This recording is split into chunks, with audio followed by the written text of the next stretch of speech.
ನಮಸ್ತೆ ವೀಕ್ಷಕರೇ, ನೀವು ಯಾವುದೇ ಸುಂದರ ವಸ್ತುವನ್ನಾಗಲಿ ಸ್ತ್ರೀಯನ್ನೇ ಆಗಲಿ ನೋಡಿದಾಗ ಆಕರ್ಷಣೆಯಾಗುವುದು, ಅದರ ಮೇಲೆ ಪ್ರೀತಿ ಹುಟ್ಟುವುದು ಸಹಜ. ಅದೇ ಯಾವುದೇ ಒಂದು ಕೆಟ್ಟ ವಸ್ತು ಕುರೂಪ ಸ್ತ್ರೀಯನ್ನು ನೋಡಿದಾಗ ಅದರ ಮೇಲೆ ದ್ವೇಷ ಹುಟ್ಟುವುದು, ಆಸೆಯಾಗುವುದು ಕೂಡ ಸಹಜವೇ. ಯಾಕೆ ಹೀಗೆ ಆಗುತ್ತದೆ? ಯಾಕೆ ನಮ್ಮಲ್ಲಿ ಇಂಥ ವಿಚಾರಗಳು ಬರುತ್ತವೆ? ಅರ್ಥ ಮಾಡಿಕೊಳ್ಳಲು ಗೌತಮ ಬುದ್ಧರ ಒಂದು ಘಟನೆಯನ್ನು ನಿಮ್ಮ ಮುಂದೆ ಪ್ರಸ್ತುತಪಡಿಸುತ್ತಿದ್ದೇನೆ. ನಿಮಗೆಲ್ಲ ಗೊತ್ತಿರುವ ಹಾಗೆ ಜೀವನದ ಹೋಗುಗಳನ್ನು ಹಾಗೂ ದುಃಖಗಳನ್ನು ನೋಡಿ ಸಿದ್ಧಾರ್ಥ ಅರಮನೆಯನ್ನು ತ್ಯಜಿಸಿ ಅರಣ್ಯವನ್ನು ಸೇರುತ್ತಾರೆ. ಆಗ ರಾಜಕುಮಾರ ಸಿದ್ಧಾರ್ಥನ ತಂದೆ ಸುದ್ಯೋಧನ ಸಿದ್ಧಾರ್ಥನನ್ನು ಹುಡುಕಲು ಮಂತ್ರಿಗಳಿಗೆ ಆದೇಶ ನೀಡುತ್ತಾರೆ. ದಿನಗಂಟಲೆ ರಾತ್ರಿಗಂಟಲೆ ಹುಡುಕಿದರೂ ಆ ಮಂತ್ರಿಗಳಿಗಾಗಲಿ ಸೈನಿಕರಿಗಾಗಲಿ ಈ ಸಿದ್ಧಾರ್ಥನ ಸುಳಿವೇ ಸಿಗುವುದಿಲ್ಲ. ಆದರೆ ರಾಜನ ಹಠಕ್ಕೆ ತಂದೆಯ ಮಾನವನ್ನು ಕಾಪಾಡಲು ಅವರ ಸೈನಿಕರು ದಿನರಾತ್ರಿ ಸಿದ್ಧಾರ್ಥನನ್ನು ಹುಡುಕಲು ಪ್ರಯತ್ನ ಮಾಡುತ್ತಾರೆ. ಕೊನೆಗೆ ಆ ಮಂತ್ರಿಗಳಿಗೆ ಸಿದ್ಧಾರ್ಥನ ಸುಳಿವು ಕೂಡ ಸಿಗುತ್ತದೆ. ರಾಜಕುಮಾರ ಸಿದ್ಧಾರ್ಥ ಬೇರೆ ರಾಜ್ಯದ ಅರಣ್ಯದಲ್ಲಿ ಇದ್ದಾನೆ ಎಂದು ಗೊತ್ತಾಗುತ್ತದೆ.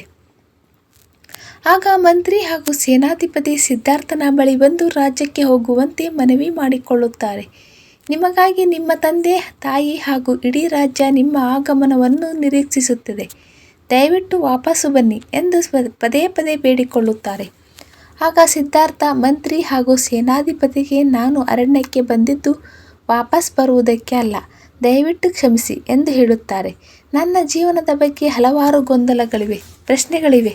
ಆ ಪ್ರಶ್ನೆಗಳಿಗೆ ನನಗೆ ಉತ್ತರ ಯಾವಾಗ ಸಿಗುತ್ತದೆಯೋ, ನನಗೆ ಯಾವಾಗಾದರೂ ಅದರ ಬಗ್ಗೆ ಜ್ಞಾನವಾಗುತ್ತದೆಯೋ, ನಾನು ವಾಪಸ್ಸು ನಾನೇ ರಾಜ್ಯಕ್ಕೆ ಬರುತ್ತೇನೆ ಎಂದು ಹೇಳುತ್ತಾರೆ. ಬುದ್ಧನ ಈ ನಿರ್ಧಾರವನ್ನು ಕೇಳಿ ಮಂತ್ರಿ ಹಾಗೂ ಸೇನಾಧಿಪತಿ ದುಃಖದಿಂದ ವಾಪಸ್ಸು ತಮ್ಮ ರಾಜ್ಯಕ್ಕೆ ಮರಳುತ್ತಾರೆ ಹಾಗೂ ಈ ವಿಷಯವನ್ನು ರಾಜನಿಗೆ ಹೇಳುತ್ತಾರೆ. ದಿನಗಳು ಕಳೆಯುತ್ತವೆ, ತಿಂಗಳುಗಳು ಕಳೆಯುತ್ತವೆ, ವರ್ಷಗಳು ಉರುಳುತ್ತವೆ. ಹೀಗೊಂದು ಸಂಜೆ ಧ್ಯಾನದಲ್ಲಿದ್ದಾಗ ಸಿದ್ಧಾರ್ಥನಿಗೆ ಜ್ಞಾನೋದಯವಾಗುತ್ತದೆ. ರಾಜಕುಮಾರ ಸಿದ್ಧಾರ್ಥ ಈಗ ಗೌತಮ ಬುದ್ಧನಾಗಿ ಪರಿವರ್ತನೆಗೊಳ್ಳುತ್ತಾರೆ. ಈ ಧ್ಯಾನವನ್ನು ಪ್ರಾಪ್ತಿ ಮಾಡಿದಾಗ ತಾವು ಕೊಟ್ಟ ಆಶ್ವಾಸನೆಯಂತೆ ರಾಜ್ಯಕ್ಕೆ ಮರಳಲು ಹಾಗೂ ತಮ್ಮ ಪ್ರಜೆಗಳನ್ನು ಭೇಟಿ ಮಾಡಲು ಒಂದು ದಿನ ಹೋಗಲು ನಿರ್ಧಾರ ಮಾಡುತ್ತಾರೆ. ಹೀಗೆ ತಮ್ಮ ಅನುಯಾಯಿಗಳೊಂದಿಗೆ ತಮ್ಮ ಶಿಷ್ಯರೊಂದಿಗೆ ತಮ್ಮ ರಾಜ್ಯಕ್ಕೆ ಹೋಗಲು ದಾರಿಯಲ್ಲಿ ಒಂದು ಪುಟ್ಟ ನಗರ ಬರುತ್ತದೆ. ಅದು ಸಾಯಂಕಾಲದ ಸಮಯ. ಅದೇ ಕಾರಣ ಅವರು ಆ ರಾತ್ರಿ ಆ ಪುಟ್ಟ ನಗರದಲ್ಲಿ ಕಳೆಯಲು ನಿರ್ಧಾರ ಮಾಡುತ್ತಾರೆ. ಈ ವಿಷಯ ಗೌತಮ ಬುದ್ಧನ ತಂದೆಗೆ ಗೊತ್ತಾಗುತ್ತದೆ. ಆಗ ಸುದ್ಯೋಧನ ತನ್ನ ಮಂತ್ರಿ ಹಾಗೂ ಸೇನಾಧಿಪತಿಯನ್ನು ಬುದ್ಧನನ್ನು ಕರೆದುಕೊಂಡು ಬರಲು ಕಳಿಸುತ್ತಾರೆ. ಆಗ ಗೌತಮ ಬುದ್ಧ ಇದ್ದಂತಹ ಜಾಗಕ್ಕೆ ಮಂತ್ರಿ ಹಾಗೂ ಸೇನಾಧಿಪತಿ ಬರುತ್ತಾರೆ. ಬುದ್ಧನಿಗೆ ನಮಸ್ಕಾರ ಮಾಡಿ ಅವರನ್ನು ಬರಮಾಡಿಕೊಳ್ಳಲು ಬಂದಿದ್ದೇವೆ ಎಂದು ಹೇಳುತ್ತಾರೆ. ಆಗ ಅದೇ ಸಂದರ್ಭದಲ್ಲಿ ಒಬ್ಬ ಸುಂದರ ಸ್ತ್ರೀ ತನ್ನ ಮಗುವಿನೊಂದಿಗೆ ಅಲ್ಲಿ ಬರುತ್ತಾಳೆ. ಆ ಸುಂದರ ಯುವತಿಯನ್ನು ಕಂಡು ಅಕ್ಕಪಕ್ಕದ ಜನರು, ಯುವಕರು ಹಾಗೂ ಮಂತ್ರಿ ಮತ್ತು ಸೇನಾಧಿಪತಿಯ ಕಣ್ಣು ಕೂಡ ಆ ಸುಂದರ ಸ್ತ್ರೀಯ ಮೇಲೆ ಬೀಳುತ್ತದೆ. ಆಕರ್ಷಣೆಗಳು, ಹೆಣ್ಣಿನ ಬಗ್ಗೆ ಇಲ್ಲಸಲ್ಲದ ಆಕರ್ಷಣೆಗಳು ಉಂಟಾಗುತ್ತವೆ. ಅವಳು ಆ ರಾಜ್ಯದಲ್ಲಿ ಅತ್ಯಂತ ಸುಂದರ ಸ್ತ್ರೀ ಆಗಿದ್ದಳು. ಇದೇ ಕಾರಣಕ್ಕೆ ಆ ರಾಜ್ಯದ ರಾಜಕುಮಾರ ಹಾಗೂ ರಾಜ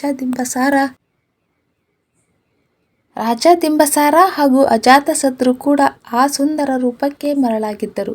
ಆ ಸಮಯದಲ್ಲಿ ಆ ಸುಂದರ ಸ್ತ್ರೀ ಇಡೀ ಭಾರತದಾದ್ಯಂತ ತನ್ನ ಸೌಂದರ್ಯಕ್ಕೆ ಹೆಸರುವಾಸಿಯಾಗಿದ್ದಳು. ಇವಳು ಬೇರೆ ಯಾರೂ ಅಲ್ಲ, ವೈಶಾಲಿ ನಗರದ ನಗರವಧು ಅಮ್ರಪಾಲಿ ಆಗಿದ್ದಳು. ಸುಂದರ ಸ್ತ್ರೀ ಗೌತಮ ಬುದ್ಧರ ಹತ್ತಿರ ಬಂದು ಒಂದು ಬೇಡಿಕೆಯನ್ನು ಈಡೇರಿಸುವಂತೆ ಕೇಳುತ್ತಾಳೆ. ಅದೇನೆಂದರೆ, ಗೌತಮ ಬುದ್ಧ, ನೀವು 6 ಜನರಿಗೆ ಹೊಸ ಜೀವನವನ್ನು ಕೊಟ್ಟಿದ್ದೀರಿ, ಹೊಸ ಧ್ಯಾನವನ್ನು ಕೊಟ್ಟಿದ್ದೀರಿ. ದಯವಿಟ್ಟು ಅದೇ ರೀತಿ ಅರ್ಥೈಸಿ ಓಡಾಡುತ್ತಿರುವ ನನ್ನ ಮಗಳನ್ನು ನಿಮ್ಮ ಶಿಷ್ಯರನ್ನಾಗಿ ಮಾಡಿಕೊಳ್ಳಿ ಎಂದು ಪರಿ ಬೇಡಿಕೊಳ್ಳುತ್ತಾಳೆ. ಬುದ್ಧ ಈ ಸ್ತ್ರೀಯ ಮಾತು ಕೇಳಿ ಒಪ್ಪಿಗೆ ಸೂಚಿಸುತ್ತಾರೆ ಹಾಗೂ ಮಗನ ಮೇಲೆ ಕೈ ಇಟ್ಟು ಅವನಿಗೆ ಆಶೀರ್ವಾದವನ್ನು ಕೂಡ ಮಾಡುತ್ತಾರೆ. ಆಯಿತು, ಇನ್ನು ಮೇಲೆ ಇವನು ನನ್ನ ಶಿಷ್ಯ. ಆದರೆ 2 ದಿವಸ ನಾನು ನನ್ನ ರಾಜ್ಯಕ್ಕೆ ಹೋಗಿ ಮರಳಿ ಬರುತ್ತೇನೆ. ಆಮೇಲೆ ಅವನು ನನ್ನ ಜೊತೆ ಬರಲಿ ಎಂದು ಹೇಳುತ್ತಾರೆ. ಆಯಿತು ಎಂದು ಧನ್ಯವಾದಗಳ ಸುಂದರ ಸ್ತ್ರೀ ಅಂದರೆ ಅಮ್ರಪಾಲಿ ಅಲ್ಲಿಂದ ಮಗಳನ್ನು ಕರೆದುಕೊಂಡು ವಾಪಸ್ ಹೋಗುತ್ತಾಳೆ.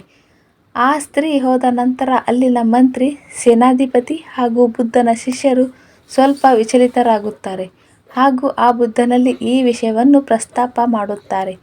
ಗೌತಮ ಬುದ್ಧರೇ, ಆ ಸುಂದರ ಸ್ತ್ರೀ ಇಲ್ಲಿ ಬಂದಾಗ ನಮ್ಮೆಲ್ಲರ ಕಣ್ಣು ಅವಳ ಸುಂದರತೆಯ ಮೇಲೆ, ಅವಳ ಸುಂದರ ಮೈಮಾಟ, ಅವಳ ಸುಂದರ ದೇಹವನ್ನು ನೋಡಿ ನಾವೆಲ್ಲರೂ ಅವಳ ಬಗ್ಗೆ ಆಕರ್ಷಣೆಗೊಂಡಿದ್ದೇವೆ. ರೋಮಾಂಚನ ಉಂಟಾಗಿತ್ತು. ಆದರೆ ನಿಮ್ಮ ಮುಖದ ಮೇಲೆ ಒಂದಿಷ್ಟು ಬದಲಾವಣೆಯನ್ನು ನಾವು ಕಾಣಲಿಲ್ಲ. ನೀವು ಸ್ವಲ್ಪವೂ ಆ ಸುಂದರ ಸ್ತ್ರೀ ಹಾಗೂ ಅವಳ ಮೈಕಟ್ಟು ನೋಡಿ ಆಕರ್ಷಣೆಗೊಳ್ಳಲಿಲ್ಲ, ವಿಚಲಿತಗೊಳ್ಳಲಿಲ್ಲ. ಅದು ಹೇಗೆ ಸಾಧ್ಯ? ನೀವು ಕೂಡ ಒಬ್ಬ ಮನುಷ್ಯರು, ಮೇಲಾಗಿ ಯುವಕ ಕೂಡ. ಯಾವುದೇ ವಸ್ತುವನ್ನು ನೋಡಿದಾಗ ಹಾಗೂ ಅದರಲ್ಲಿ ಸುಂದರ ಸ್ತ್ರೀಯನ್ನು ನೋಡಿದಾಗ ಯುವಕರ ಮನಸ್ಸು ಹತೋಟಿಯಲ್ಲಿರುವುದಿಲ್ಲ. ನೀವು ಹೇಗೆ ಇದನ್ನೆಲ್ಲ ಹತೋಟಿ ಮಾಡುತ್ತೀರಾ ಎಂದು ಪ್ರಶ್ನೆ ಹಾಕುತ್ತಾರೆ.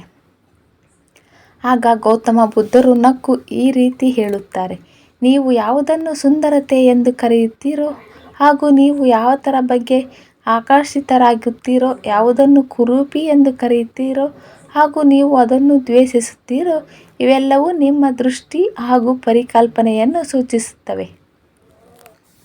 ಹಾಗೂ ಈ ನಿಮ್ಮ ದೃಷ್ಟಿ ನಿಮ್ಮನ್ನು ಎಲ್ಲಿಗೂ ಕರೆದುಕೊಂಡು ಹೋಗುವುದಿಲ್ಲ. ನೀವು ಯಾವುದೇ ಒಂದು ಸುಂದರ ಮೈಕಟ್ಟನ್ನು ನೋಡಿ ಆಕರ್ಷಿತವಾಗುತ್ತೀರೋ ಅದು ಕ್ಷಣಿಕ ಮಾತ್ರ. ಆದರೆ ನಾವು ಬಯಸುವ, ನಾವು ಇಷ್ಟಪಡುವ ಸುಂದರ ಯಾವಾಗಲೂ ಅಮರವಾಗಿರುತ್ತದೆ. ಅದು ಯಾವತ್ತೂ ಕ್ಷಮಿಸುವುದಿಲ್ಲ.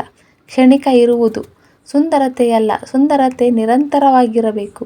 ನಮ್ಮ ಮೈಬಣ್ಣ, ನಮ್ಮ ಮೈಕಟ್ಟು, ನಮ್ಮ ಯೌವನ ಯಾವಾಗಲೂ ಶಾಶ್ವತವಾಗಿರುವುದಿಲ್ಲ, ಸುಂದರವಾಗಿರುವುದಿಲ್ಲ. ಅದು ಒಂದಲ್ಲ ಒಂದು ದಿನ ಕ್ಷಣಿಸಿ ಹೋಗುತ್ತದೆ. ಆದರೆ ಯಾವಾಗಲೂ ಮನಸ್ಸಿನ ಸುಂದರತೆಯನ್ನು ನೋಡಿ ಆಕರ್ಷಿತರಾಗಬೇಕು. ಅದು ಯುವಕರೇ ಆಗಿರಲಿ, ವೃದ್ಧರೇ ಆಗಿರಲಿ, ಅದು ಯಾವಾಗಲೂ ಸುಂದರವಾಗಿರುತ್ತದೆ ಹಾಗೂ ನಿಮ್ಮ ಜೊತೆ ಇರುತ್ತದೆ. ನಾನು ಯಾವಾಗಲೂ ಮನುಷ್ಯನನ್ನು ಅವರ ಮತ್ತು ಅವಳ ಒಳಗಿನ ಸೌಂದರ್ಯವನ್ನು ಗ್ರಹಿಸುತ್ತೇನೆ, ಮನಸ್ಸಿನ ಸುಂದರತೆಯ ಬಗ್ಗೆ ಗಮನ ಕೊಡುತ್ತೇನೆ. ಹೀಗಾಗಿ ನಾನು ಯಾವುದೇ ವ್ಯಕ್ತಿ ಕುರೂಪಿಯಾಗಿರಲಿ, ಸುಂದರವಾಗಿರಲಿ, ಅವರ ಬಗ್ಗೆ ಹೆಚ್ಚು ಗಮನ ಕೊಡುವುದಿಲ್ಲ. ಹೀಗಾಗಿ ನನ್ನ ಮನಸ್ಸು ಯಾವತ್ತೂ ಚಿತ್ತವಾಗಿರುತ್ತದೆ ಹಾಗೂ ವಿಚಲಿತಗೊಳ್ಳುವುದಿಲ್ಲ. ಈ ರೀತಿ ಮಾಡುವುದರಿಂದ ನೀವು ಕೂಡ ನಿಮ್ಮ ಆಸೆ, ಆಕರ್ಷಣೆಗಳನ್ನು ಹತೋಟಿಯಲ್ಲಿಡಬಹುದು. ಒಂದು ವೇಳೆ ನಿಮ್ಮ ಆಸೆಗಳು ನಿಮ್ಮ ಹತೋಟಿಯಲ್ಲಿ ಇರದಿದ್ದರೆ ನೀವು ಜೀವನದಲ್ಲಿ ಏನನ್ನೂ ಸಾಧಿಸಲು ಸಾಧ್ಯವಿಲ್ಲ. ನಿಮ್ಮ ಜೀವನ ಹಾಳಾಗಿ ಹೋಗುತ್ತದೆ. ಅದು ಒಬ್ಬ ಸ್ತ್ರೀಯಾಗಿರಲಿ, ವಸ್ತುವೇ ಆಗಿರಲಿ. ನಮ್ಮ ಮನಸ್ಸು ನಮ್ಮ ಹತೋಟಿಯಲ್ಲಿರಬೇಕು. ಅದಕ್ಕೆ ಹೇಳುತ್ತೇನೆ, ನಿಮ್ಮ ಮನಸ್ಸಿನ ಮೇಲೆ, ನಿಮ್ಮ ಮನದ ಮೇಲೆ ಹತೋಟಿ ಇರಲಿ. ಹಾಗೂ ಹತೋಟಿ ಇದ್ದರೆ ಏನನ್ನಾದರೂ ಸಾಧಿಸಬಹುದು. ಈ ಮಾತನ್ನು ಕೇಳಿ ಅವನ ಮಂತ್ರಿಗಳು, ಸೇನಾಧಿಪತಿಗಳು ಹಾಗೂ ಅವನ ಶಿಷ್ಯಂದಿರು ಕೂಡ ಏಕಾಂತರಾಗುತ್ತಾರೆ ಹಾಗೂ ಬುದ್ಧನ ಮಾತುಗಳನ್ನು ಒಪ್ಪಿಕೊಳ್ಳುತ್ತಾರೆ. ಇಂತಹ ಹಲವಾರು ಮೋಟಿವೇಶನಲ್, ಸ್ಫೂರ್ತಿದಾಯಕ ಕಥೆಗಳನ್ನು ಮುಂದಿನ ವಿಡಿಯೋದಲ್ಲಿ ನೋಡೋಣ. ವಿಡಿಯೋ ನೋಡಿದ್ದಕ್ಕಾಗಿ ಧನ್ಯವಾದಗಳು. Thank you for watching. ಇಂಥದ್ದೇ ಇನ್ನಷ್ಟು ವಿಡಿಯೋಗಳೊಂದಿಗೆ ಮತ್ತೆ ಸಿಗೋಣ.